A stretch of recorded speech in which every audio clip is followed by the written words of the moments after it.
In June 2024, Adasha Turner, founder of Black Seed Farms, invited my husband, Ubaydullah Evans, to professionally participate in the Reconnect retreat hosted by her organization. Ubayd decided to make it a family vacation as a special send-off for Asia, who had just graduated from high school. The retreat, held at the Whidbey Institute on Whidbey Island, just outside Seattle, Washington, brought together families from across the United States, inspired by Adasha's work. They came to develop or deepen their connection to nature, share wholesome meals, make new friends or reconnect with old ones, and learn about the importance of being good stewards of the land and growing food for their communities. During this retreat, I wrote in my journal about how integrated and content I was within myself, something I hadn't experienced in a very long time. I felt there and came away renewed. This is me being led by my children to a fascinating circle of stones at the Whidbey Institute. They were so excited to share their discovery and lead me along a trail. To do it, we can continue on the trail. Make sure I don't walk them around. Come on, I cannot up this hill, up this hill. It's like a little maze. Open your eyes. Interesting. You guys. During the opening session, Adasha invited us to share about ourselves and bring our talents to the retreat. Among the offerings from participants, a beautiful sister from Michigan led us in meditation and movement through yoga. A brother played his saxophone. So I've been doing this, I'm self-taught, it's been about 20 years. So I'm just gonna flow and share what Allah has blessed me with. Now, first of all, Bismillah, Rahman Rahim, with God's name, the merciful benefactor, the merciful redeemer. Everything we do, we ask for God's blessings.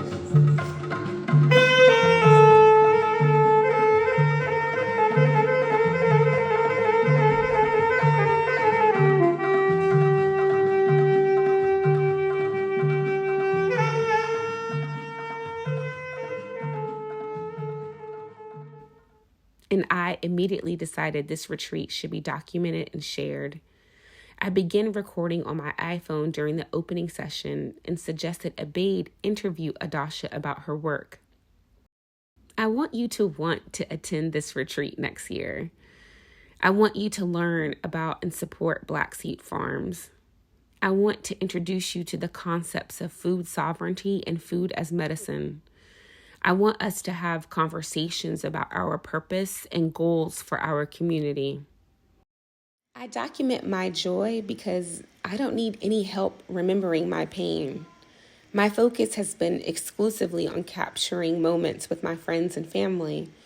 So when I felt compelled, as I did on this trip, to record and experience beyond that circle, I knew I was responding to an aliveness, joy, and wonder within me. This documentation of my experience at the Reconnect retreat is my offering, and I hope you enjoy.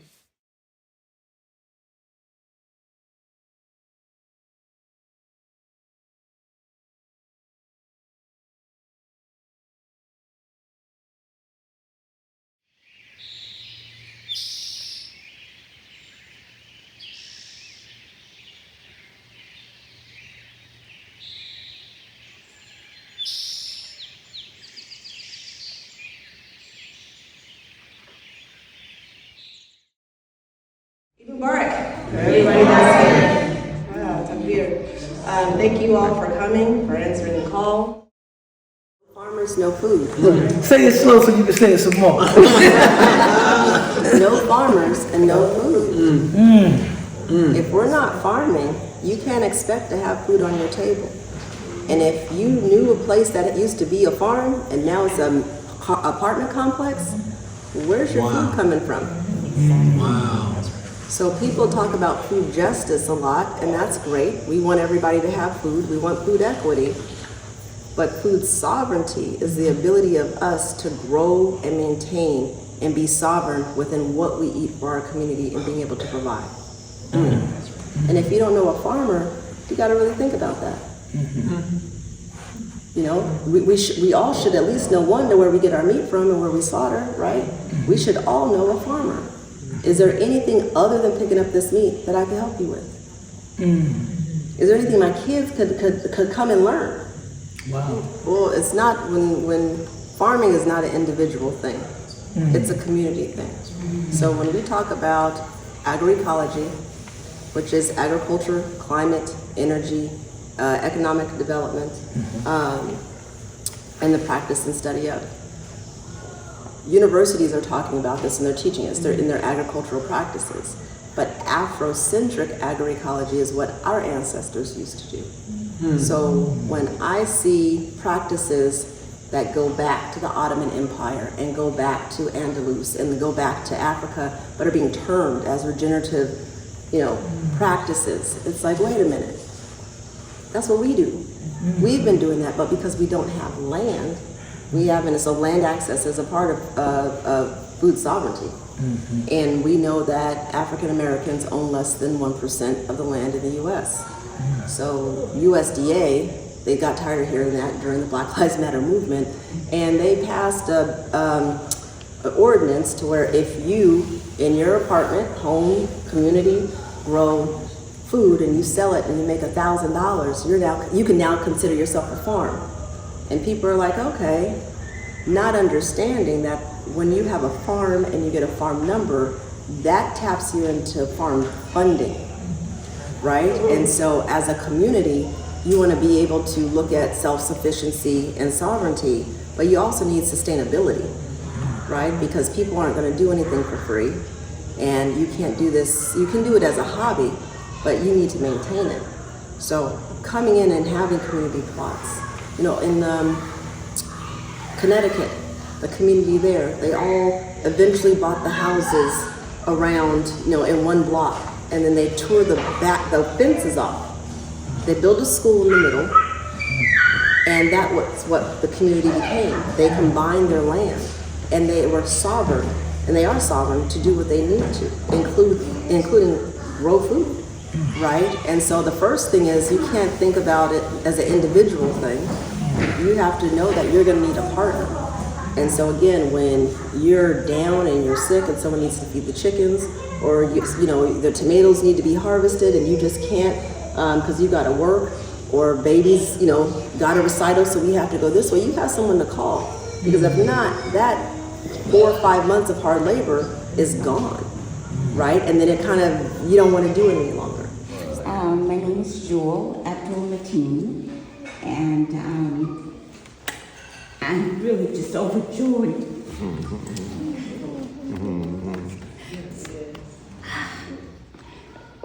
I'll just tell you a little bit about my background is in social insurance.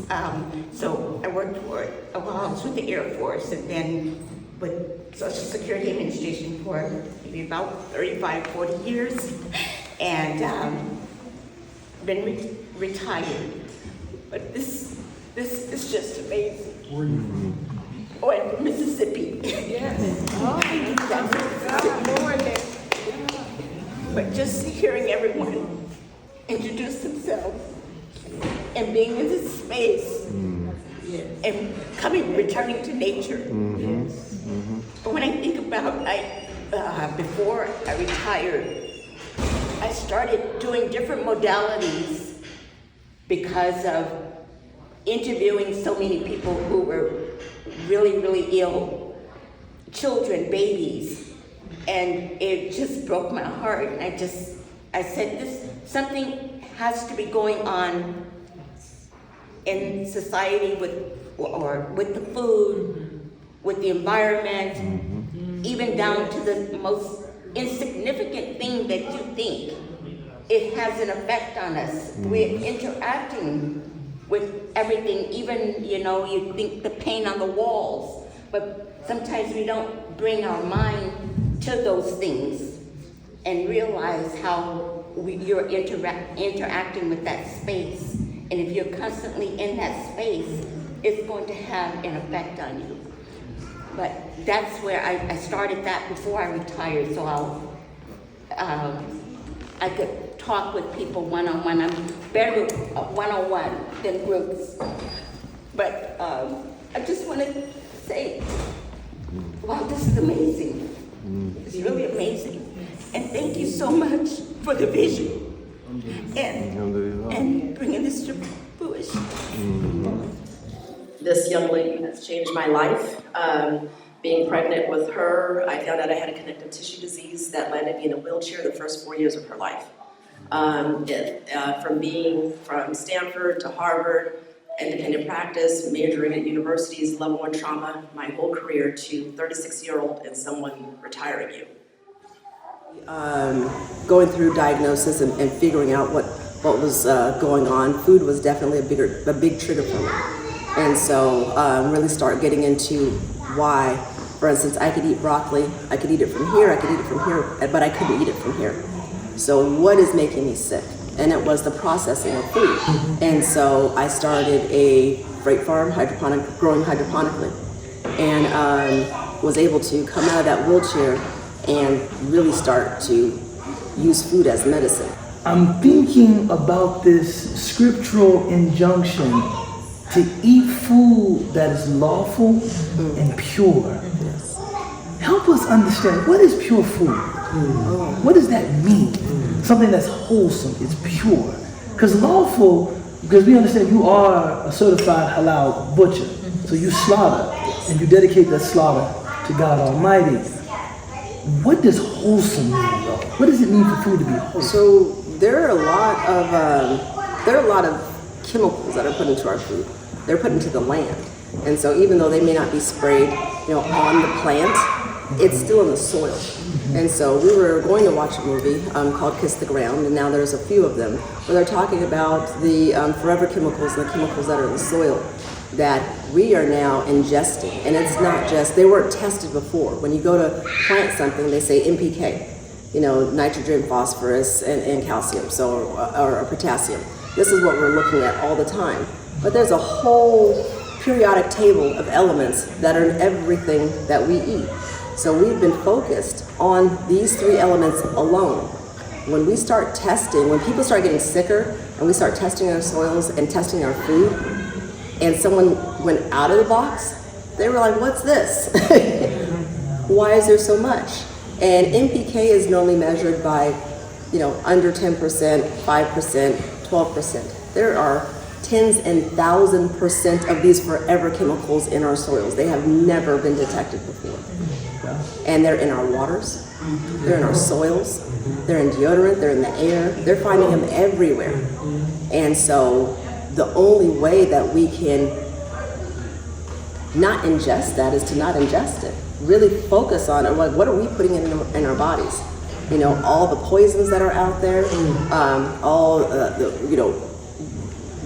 we eat for convenience and comfort, right? And we have to kick out of that. And like I was saying to a sister earlier, it takes 21 days to create a habit. So you can't just do these fad diets and these fad things. You really have to understand where your food comes from. So when we started to dive into, well, first, where did we go wrong? And can we correct any of this? There's a lot of talk about regenerative soil practices and stewardship practices that are better for the earth. But the amount of money and energy that needs to go into that's something that the lay community is not, has accessibility to. So, and we don't even test our fruits. We kind of go off of these labels, halal, organic, 100% juice, all of these things. That doesn't necessarily, we don't understand what this actually means. And so we're being marketed to, right? And whatever, it sounds good, but the research wasn't there. So as I started to not only look into what I'm putting in my body, and I was like, for me, and I'm like, I need to teach my daughter, I need to teach other people how to do this. So we started creating our own fertilizers off of organic waste, introducing oxygen into it, and then we have what's called a compost tea. So we can put that into the hydroponic containers, and so I know what the source, full cycle of what's going in there. The water's purified with reverse osmosis. We test with a Brex meter the nutrient density of what we're actually eating. So when you go to the store and you see something that says an organic live lettuce or plant, and you see the roots are all brown and dried up, and it's like, this isn't live. You know what I mean? This isn't, look at this plant and look at what we grow. The fact that we have hydroponics is that is a living thing until it's on your plate. So when you eat it, you're ingesting all of that. There's nothing every day, every week that goes by, you're either having to spray something on it to preserve it, or it's just rotting, and then that's what you're ingesting. Good morning. So I'm Yassine. I'm the director at WASAP. It's a Muslim American community. Our teachers, they taught us the lowest level of spirituality is to harm no one. And the highest level of spirituality is to help everyone. And so we're trying to focus differently on community, on what does it mean to integrate and benefit the people around us. And as Seattle gets more gentrified and it becomes exclusionary, how do we make it accessible? How do we make wellness accessible? How do we uplift more people? How do we help people heal and deal with their actual struggles in their daily lives? So if you work in that sphere, we're working on spirituality and creating community and just uplifting people. So we would love to connect. I'm also from New Jersey. I just moved here a couple months ago. Oh boy. Yeah. So, and I got some of my relatives here from Oregon as well. So they'll introduce themselves. I got Minu and I got Asad. They're 6 and 3. But it's just good to be in this community. Adasha, thank you, and Kristen, and all the people working on this. Thank you for bringing us together. Am I in a safe space? You're in a safe space. So let's say I'm just a single working father, trying to put a meal on the table for my children. And all of these terms, they sound impressive. I know that this concern about what I'm ingesting and what I'm feeding my children is imperative, but Adasha, I ain't got a whole lot of money. I'm just, I go to the store and what's available and affordable, I buy.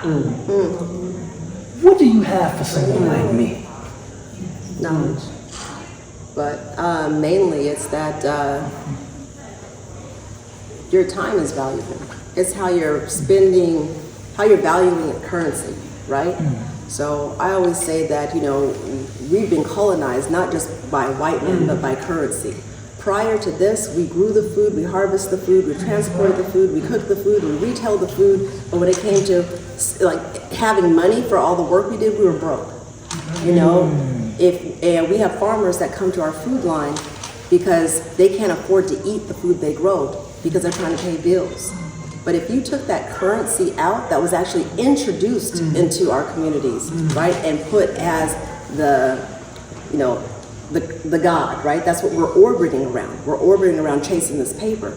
If you take that out of the equation, we're the richest people out here because we're doing all the labor. But if you can't, getting to your question, if you can't, there are so many local farmers that are losing their farms and shutting down their farms because they're going through the process of raising the food and growing the food, and they don't have buyers of their food because they're competing with the Wincos, the Costcos, China, Mexico, and Canada. Wow. So if you really value what you're putting into your body, you go to your local farmer and ask. And people are always surprised. Like when you live in Chicago or you live in certain places and there's no farms, there's urban farms everywhere. And it doesn't have to be something big. Bigger the farm, the more you get into monocropping, the more you get into perfecting one thing. And that's actually when you do that, you're not able to balance the soils. And then that's when you have to introduce chemicals in order to make a profit. So it's all coming back. It's that loop perpetuates itself. If you grow in biodiversity, which means a variety of different things. So here in the Pacific Northwest, we have 3 sisters. You have the pumpkin, you have the bean, and you have the corn. All of those fix the nitrogen and the carbon in the soil to where once you plant them, you don't have to use fertilizer because the waste of one feeds the other. And so that's how our ancestors grew food. They companion cropped. People use 3 sisters everywhere, and they think that, I understand companion cropping. But did you know that there was thousands of ways to companion crop something to where you don't need to use it. You actually have natural pesticides when you're growing oregano and you're growing other with tomatoes, with dahlias. So you're actually stimulating bee and pollination. You're keeping pesticides off with oregano, and then you're able to keep fruits. Your passion and your knowledge intimidates me.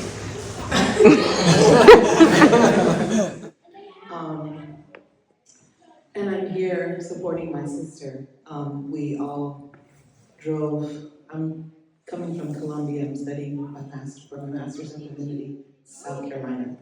So we drove up, got them all, and we came because from the beginning, she has such a heart for community and for the land.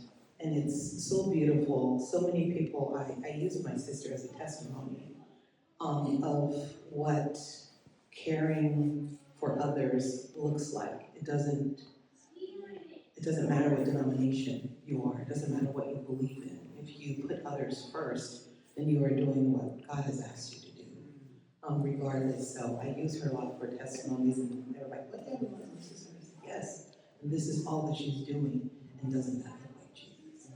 So I'm just glad that we're able to see it. I didn't know that coincidence about Eid and Juneteenth. We came for Juneteenth, but to hear all of that and to see it and to see the community, and the community is very strong. Just even if you don't have it inside of you, community is really strong, and I think that is something that we should all learn from, because we all need community, regardless of where we are. We need to take care of each other regardless. And so I wanted to see my kids see that, and my grandkids see that, how you can take care of the land and take care of each other and just be one. I just really love that. And I'd like to know from you, what is it about this work that compels you so much? And it wasn't until I was humbled that I actually was able to be like, what is my purpose? What can I contribute that's actually going to benefit my daughter and the community if I'm no longer here? It can't just be financial, right? We know we can't take it with us. Even if I were to leave it, right, and put it in a trust, which it is, does she have the skills to pick up and build and go from there? Who would she lean on? Psychologists were always asking, who are 5 people outside of your immediate family that your child can lean on? Who would you leave your child to? What are you going to put in this? And I started to think about everybody and what everyone's doing. And do we ever have these conversations? It's only when someone passes away that we mention will, and we mention, fortitude or what's come, and it's never in the present, right? There's very few people that are able to think about and prepare for their own, for the return, And I happened to start having these conversations at 36. Which is a couple years ago. That was when sisters are having babies, our sisters actually following up and checking up on them, right? And if a brother's lost his job, are we checking in to see how folks are doing? When elders need help and they're in the hospital and they don't have anyone to call, and I'm having to bring people from different states to take care of them, it's like our community is broken. And we start talking about we're demanding community, we're demanding liberations, we're demanding all of these things. We want food, we want land. And it's like, what would we do if we got it? Who would we put here? So I was just saying, with raising Naima, my daughter, it was like, I want her to be able to feel capable. And not only capable in her skills, but capable in being able to connect community to nature and to these building blocks that we're going to need, for a community. And so that's kind of where it all started. Unity is important. Community is important. If we don't come together now, we're not coming together.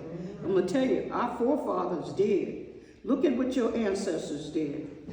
Look at what your grandparents did. Look at what your parents did.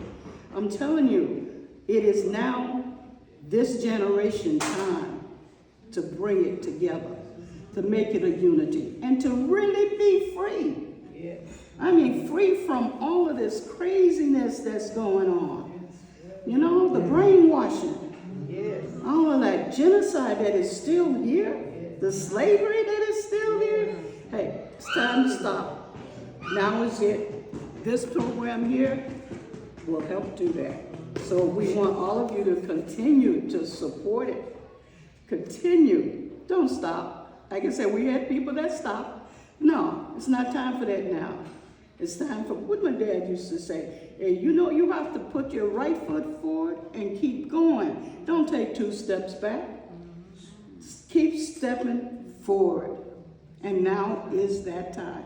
And I'm not gonna, as you can see, when Adasha called me, she said, I need you to come and be a guest speaker. And I'm like, okay. She didn't know that when she called. I was in the hospital. But the thing is, she had to go through my family.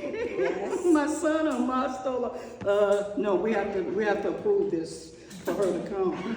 And I kept saying, I'm coming, no matter what. And so they got on board. They talked to Adasha, they told her, and they sent my daughter, who definitely grew up knowing that paradise is at the mother's feet. She's been taking care of me, and she's done a wonderful job. And like I say, yes, I'm a speaker, so I am going to turn this mic away. Yeah, because you'll keep going. What you've said about food sovereignty, it sounds like, and this is just me listening, we're going to have to rethink how we exist as a community. Because a lot of our reliance upon the machine, big box, grocery stores, and this food that you've identified as toxic is related to our social isolation. We're not with each other. How does your work involve family, togetherness, community, and even some of those spiritual principles that you rely on for motivation in your work? I think that's where the separation of all of our entities come in. We have Sustain, which was the youth program, family enrolled education with your child. We're doing this and we're supporting each other. Modest Family Solutions came in as a supply chain, because once we start tapping into communities and start tapping into folks that actually had the know-how, they're like, now what do we do with all this food? And so you have to be able to transport it, store it, and go through and form a business with that, which we weren't at that point because we saw so many people in need in the community. So at first we thought that would be enough, is just to grow and serve community. But the more you give people free, the more they expect it. And they see that where you were able to deliver, you can just keep on delivering, which was not the intention of Modest Family Solutions. We served our purpose during COVID. We supplied the 4 million pounds of food, but it wasn't sustainable, which is where Black Seed came in. We have the land. There is opportunity. There is infrastructure going in, but it's not just that's needed. It can only grow with community. It needs the energy, right? And so community needs to understand that it's there. And there's opportunities like this everywhere. The Conservation District has land, trusts have land, but unless you know and you have a community that's demanding it and have a plan, it's going to be one person out there trying to fight for all. And we have to support each other, because this is heavy lifting. And I keep saying many hands make light work. So I keep thinking, I hold this up long enough and people see my hands shaking, they're going to come and support. But because they're running a race, right? They're out there, they're distracted. They only can go to, Wendy's, McDonald's, all the fast food, rather they don't want to, but that's what they think that they can afford. When it's like, we have programs. We had the Dairy Queen receipt. Yeah, I saw that. They Keith wants my ice cream. I'm sorry. And we had beautiful vegan. I apologize. You gave in. You got I apologize. Yeah. I understand the importance of agriculture. It's not my thing. I'm an electrical engineer, and I do work in power systems. So you know I got you when it's time for powering up this place. I'm there for that. What, like boots on the ground, hands-on work, financial contributions, or time, effort, what can we do to help you? All of the above. I mean, it's been hard. We've had, people come and they're, this ain't for me. Gosh, we hung in for a year, and we gotta go find something else. So definitely boots on the ground. I'm driving trucks. I'm pallet jack, forklift certified. HACCP certified, butcher, slaughter. We have a beret of skills and certifications and qualifications that are USDA and WSDA, standards. They're sending us to these classes because they said, oh, you're passionate. We don't see you guys here at the table. So if you come in, you could bring everybody with you. And I'm like, yeah, so I'm fighting for these things. And we get here and I turn around, there's no community behind me. And so to keep the door open, like I said, my arms are getting weak. Financially, we're known for not accepting interest, usury of any kind. So if you want to talk any contributions, they have to be non-restrictive and they can't have any ties. You're giving me this money so we can do what we need to do. There's very few people that have come through on that, but I never thought I would be saying thank you, Jeff Bezos and Bill Gates Foundation and Kellogg Foundation, right? The Whidbey Island Institute, just really changing a lot of the fabric of, wait a minute, we're supposed to be contributing, we're supposed to be doing this work. We have businesses, we have folks that can contribute, but when we have land, we can build a retreat and have, folks come and stay there and understand and learn all of these, these skills.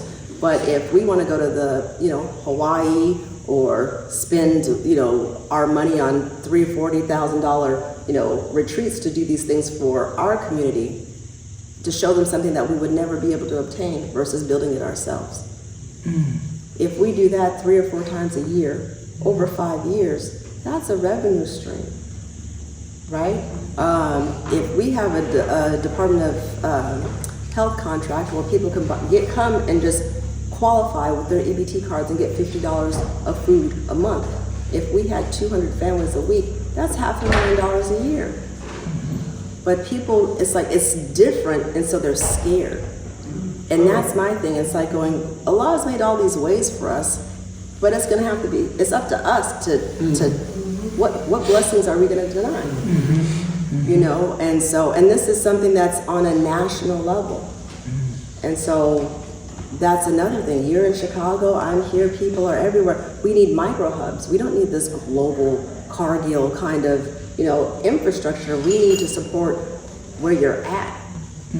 And then we can network with whatever we have at that point. But we still have to be strong in where we're at. Hi, my name is Linda Turner, and I'm Adasha Turner's mother. I'm Tandra's mother. Those are my grandchildren. Then I have my great-grandchildren here.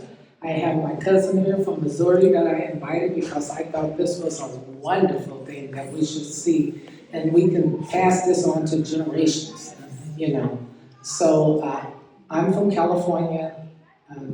They're from Missouri. She's from South Carolina, Missouri, Virginia, and Washington. So we're trying to make sure this generational GX go on, and by having her do this, it gives them an example and let them see that it can be done. And we can come together as one community, as one place, and I am so proud of all of you guys, and I'm so proud of her by having her vision to go on. Now remember when she first started this, her and her dad was up all night writing the plans up. We was like going over it, and I kept telling her, you can do it, So support each other, love one another, and God will do the rest. I want to thank God for this amazing opportunity. As I mentioned, we live in Chicago, and I won't say that we are disconnected from nature, but this kind of intentional time, in nature certainly has a healing effect. The ability to, I think, breathe a little more easily as you kind of center yourself. You know, one of our teachers used to tell us, the only element of creation that's tripping is human beings. Everything else is in balance. So to come and to observe the balance within creation that we ourselves are trying to achieve, I count that as a great, favor of God upon me and upon all of us present. That's some of the things that we have to be mindful of, even if we're busy and we're working, is that they're going to remember this time, and it's up to us to keep that open, because there's something called biomimicry, right?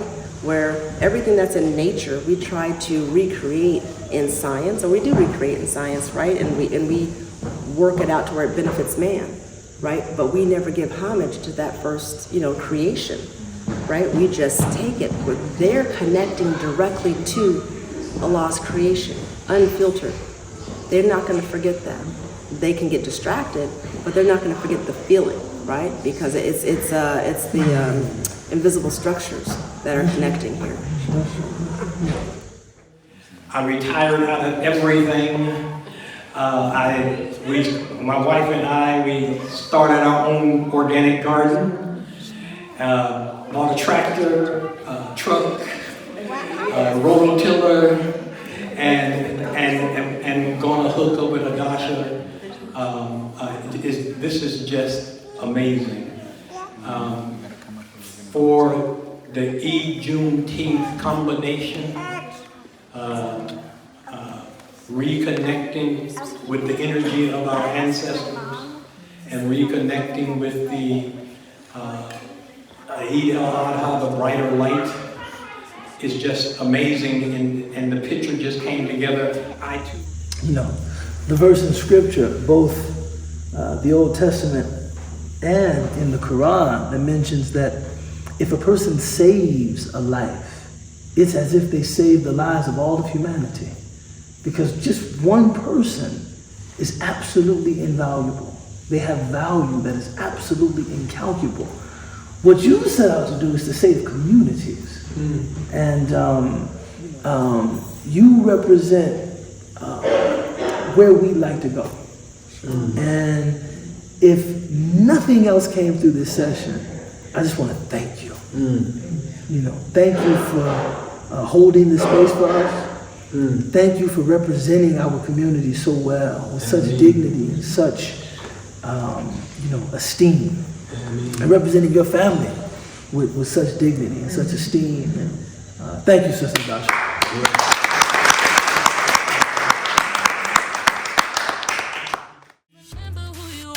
Keep shining your light. You are gifted and protected, a believer in His sight. Are anointed, you are powerful. You are everything that they wish they were on their own. You are highly favored, a glowing black light. You got everything that they wish they had inside. You are anointed, you are powerful. You are everything that they wish they were on their own. You are highly favored, a glowing black light. You got everything that they wish they had inside. They try to sabotage all the blessings in your life. Just raise your hands up, align your heart with the sky. Imagine His throne, the King of all might. He says, be and it isn't all your battles He will fight.